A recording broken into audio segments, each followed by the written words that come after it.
তোতা খেলা, পাখির নামে তোমার নাম কে রেখেছিল জানি না। সবুজ তোমার খুব পছন্দের রং ছিল, আর পাখির মতোই মিষ্টি ছিল তোমার কণ্ঠস্বর। আদর কাতর এক বালকের বিস্ময় ছিলে তুমি।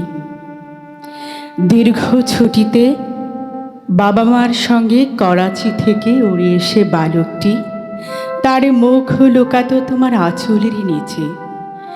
কি লাবণ্য ছিল তোমার ফর্সা মুখে, আর হাসিতে ছিল মধু। গ্রাম বাংলার নারীরা বুঝি এরকমই লক্ষ্মী হয়। আমার পৃথিবী ছিলে তুমি, ছিলে প্রথম ভালোবাসা। সবুজ তোমার খুব পছন্দের রং ছিল। জানি না সেদিন তুমি সবুজ শাড়ি পরেছিলে কিনা। যখনই তোমার কথা ভাবি, চোখে ভাসে শুধু সবুজ আর সবুজ। স্বদেশের শস্য শ্যামল প্রান্তরের মতো, বৃক্ষের সতেজ চঞ্চলতার মতো। তোমার নামে নাম রূপসী পাখির মতো, সবুজ সবুজ আহা সহস্র সবুজ। সেই সবুজের ভেতর দেখি লাল রক্তের ছোপ। কটাগুলি লেগেছিল তোমার শরীরে।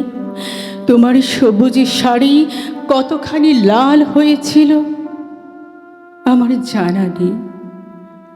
সন্ত্রস্ত বর্বর সৈনিকেরা আচমকা ব্রাশ ফায়ার শুরু করে দিয়েছিল। যদি তারা তোমাকে তুলে নিয়ে যেত, তাহলে তাহলে কি হতো? তুমি কি বেঁচে থাকতে অর্থহীন বীরাঙ্গনা খেতাব নিয়ে, নাকি আত্মহননের পথে বেছে নিতে?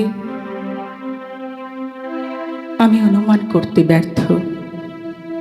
গণ আদালতে কজন বীরাঙ্গনা এসেছিলেন আমার কান্নার বয়স নেই, তবু তাদের দেখে খুব কান্না পেয়েছিল। কি সম্মানই না আমরা তাদের করেছি 22 বছর ধরে। করুণ বেঁচে থাকা কিংবা কিংবা গৌরবময় মৃত্যু, কোনটা তোমার জন্য শ্রেয় ছিল জানি না। বাস্তবতা হলো তুমি নেই তোতা খেলা। শুধু জেগে আছে সবুজ শাড়িতে লাল রক্তের ছোপ, যেন স্বাধীন বাংলাদেশের পতাকা। আজ পতাকার দিকে তাকালে তোমার সবুজ শাড়ি আর লাল রক্তের কথা মনে না পড়ে যায় না। তোমার সবুজ শাড়ি, তোমার বুকের রক্ত, তোমার সম্ভ্রম দিয়ে বোনা আমাদেরই পতাকা।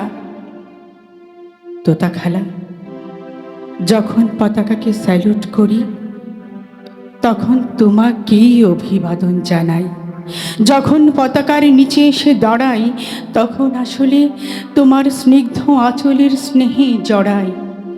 এই পতাকার জন্যে আজ আমার এক চোখে অশ্রু, অন্য চোখে অগ্নি। তোতা খেলা, তুমি আমাকে আশীর্বাদ করো। তোমার রক্ত ভেজা নরম বুকে শেষবার মাথা রেখে কাঁদতে দাও।